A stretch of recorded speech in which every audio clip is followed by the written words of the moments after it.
So far, 2025 could be dubbed the year of European defence readiness. Europe's leaders have long talked about building common defences to secure the continent independently, but the idea gained momentum as a long-standing defence guarantee extended by the US suddenly seems tenuous, all while the Russian war on the bloc's eastern flank continues with no end in sight. This spurred Commission President Ursula von der Leyen to unveil a big rearmament push in March. We are in an era of rearmament, and Europe is ready to massively boost its defense spending, both to respond to the short-term urgency to act and to support Ukraine, but also to address the long-term need to take on more responsibility for our own European security. But 2 months after a defence and security plan was launched with much fanfare, where does the EU stand in making its ambitions a reality? How have EU member states responded? And how prepared is the bloc to defend itself against armed aggression? We'll get back to the matter with Euronews journalist specialising in defence, Alice Tidy, in a few moments. This is Radio Schuman, your go-to podcast to spice up your weekday with relevant news, in-depth analysis, insights, and behind the scenes from Brussels and beyond. I'm your host, Lauren Walker. It's Tuesday, May the 20th. In this episode, we ask Euronews reporter Alice Tidy about the progress made by Europe to boost defence spending amid fears over Russia and uncertainty regarding the future of US protection. We'll also look at the meeting of EU foreign ministers in Brussels today, which will focus in part on similar defence readiness topics, but is also set to include talks on reviewing ties with Israel. And finally, where in Europe did workers see notable rises and falls in the tax they pay on their earnings? First, back to the EU's rearmament plan announced by von der Leyen in March, which is twofold. Firstly, it allows member states with additional budgetary space to increase defence spending while remaining within the EU fiscal rules. Secondly, it provided €150 million in loans, not grants, to buy weapons and spur arms production. However, the plan has already hit some bumps in the road, ranging from threats of a lawsuit from the European Parliament to a lukewarm response from some member states. Other challenges lie ahead, including getting full approval from the EU.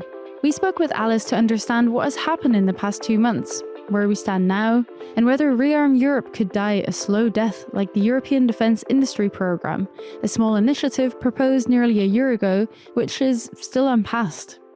So Alice, thanks so much for coming on today. Defence readiness has been at the centre of the EU agenda since the European Commission unveiled its ReArm Europe plan. Can you take us back to this announcement and maybe also the context in which it took place?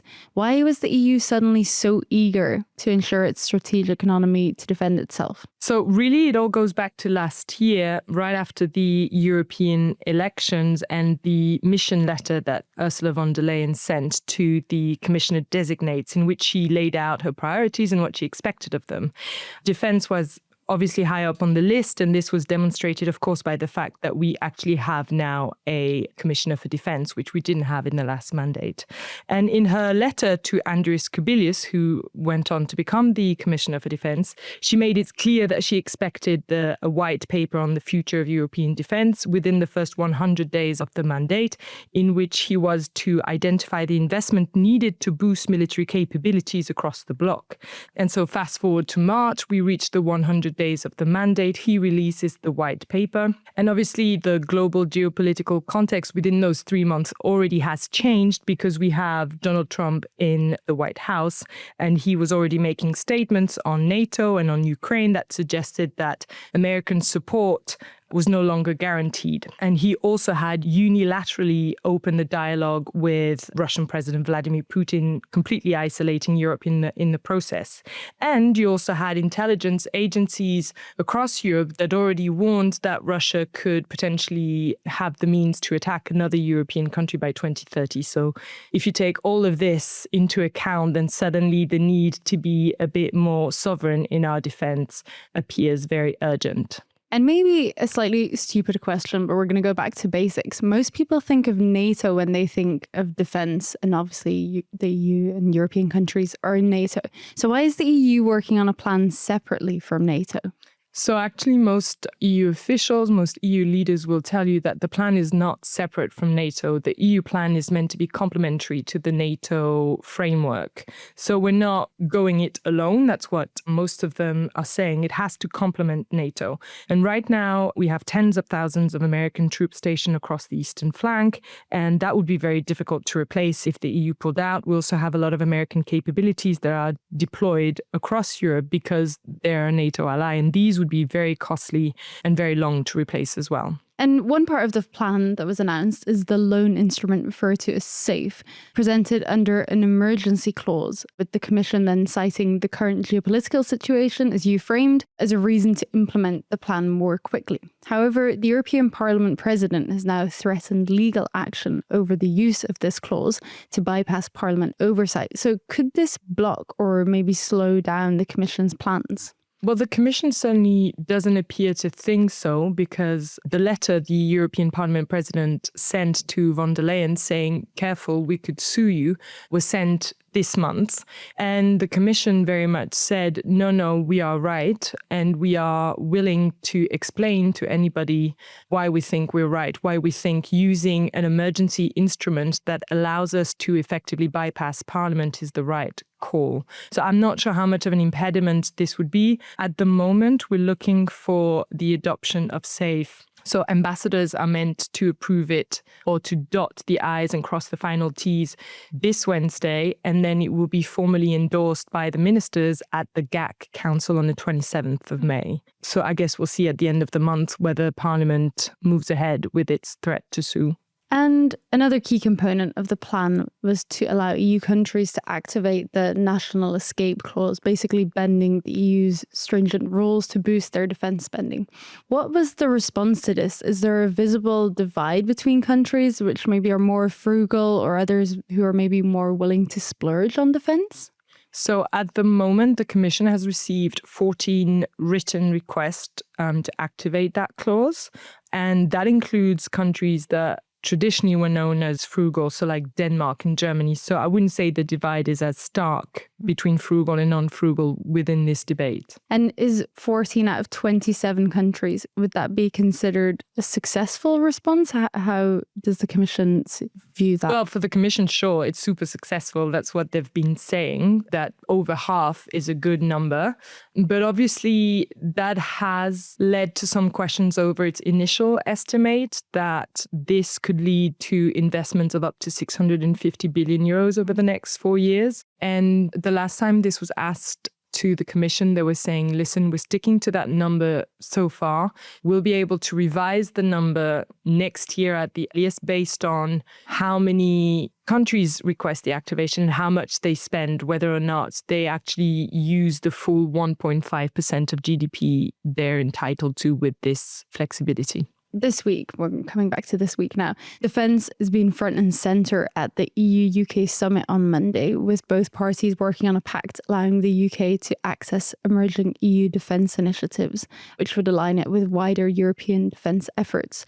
How significant is the partnership that's been agreed on? And how does the UK's participation maybe benefit the EU?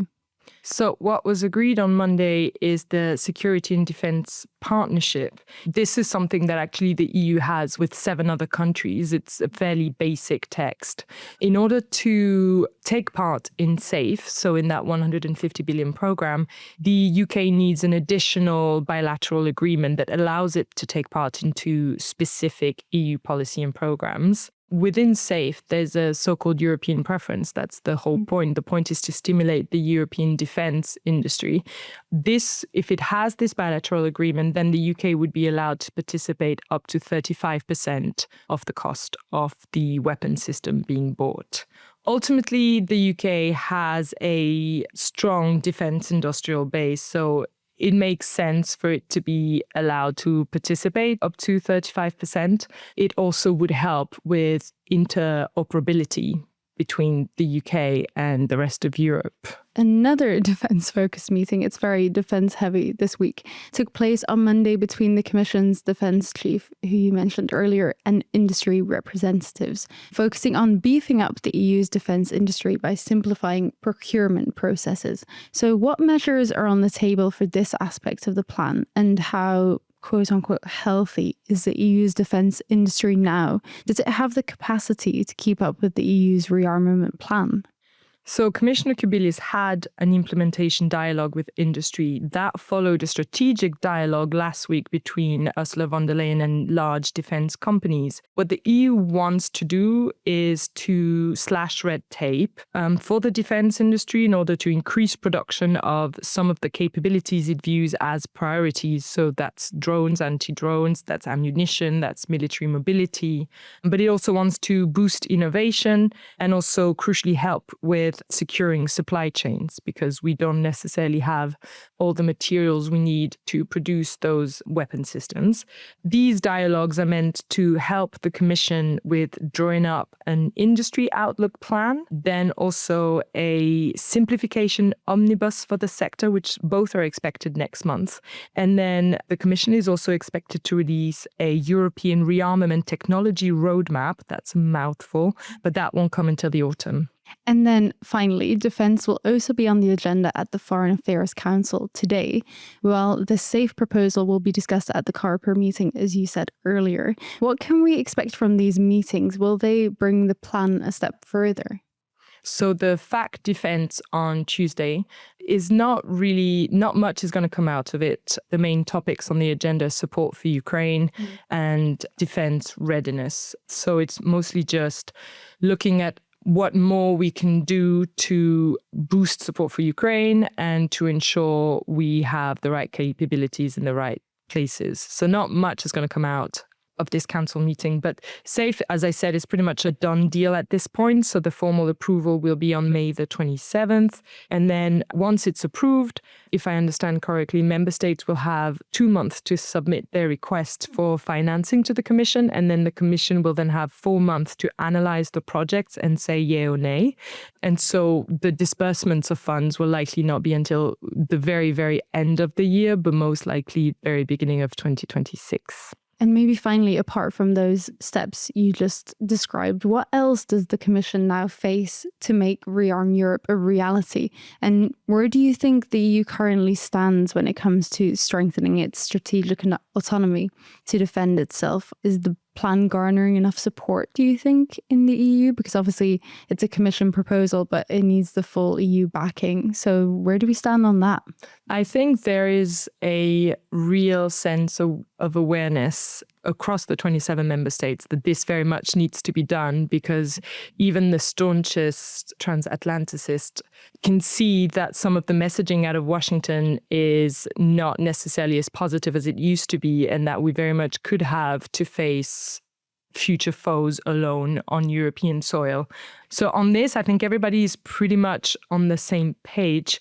And then, so as I mentioned previously, there's a bunch of stuff that the Commission has in the works. So there's the simplification omnibus, there's a proposal for military mobility that's seen as a priority area that's supposed to come out in the autumn as well. And there's, again, the rearmament technology roadmap.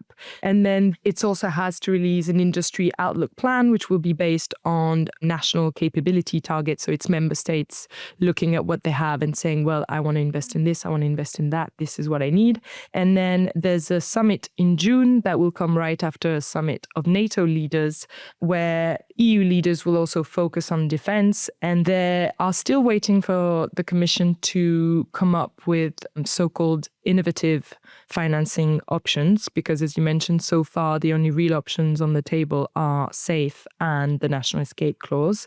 And they are also expected to approve common European flagship projects, which also unlocks some money. So there's a bunch of stuff that's going to happen this year, and that should keep us on our toes.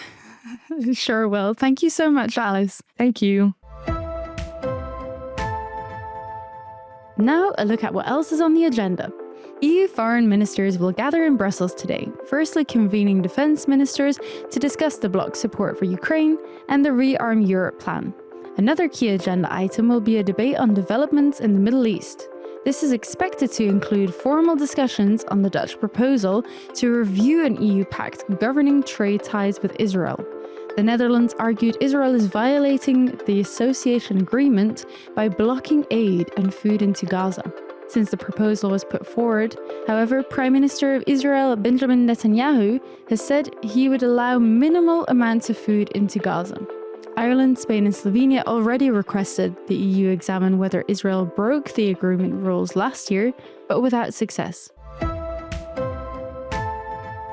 And finally, over to one of Euronews' top picks. Where in Europe has the tax burden on workers, meaning the income tax and social security contributions they pay, risen or fallen most dramatically? While in more than half of the European countries, annual rate changes were minimal, and some saw no change at all, certain countries saw significant alterations. Italy, for example, recorded the highest rise, with its personal average tax rate climbing 7.5% to 30.4%. Cyprus followed with a 6.9% increase, while Slovenia, Estonia and Czechia all experienced rises of around 4%. Meanwhile, the UK and Portugal were clear outliers, with the tax burden dropping by around 8%, or 2 percentage points. You can read the full story by Servet Janatma on euronews.com. That's it for Radio Schuman today. I'm your host and producer, Lauren Walker. Sound editing was done by David Brodheim, and music was by Alexandre Jass. If you aren't already, you can listen to this series on Apple Podcasts, Spotify, Castbox, or wherever you get your podcasts.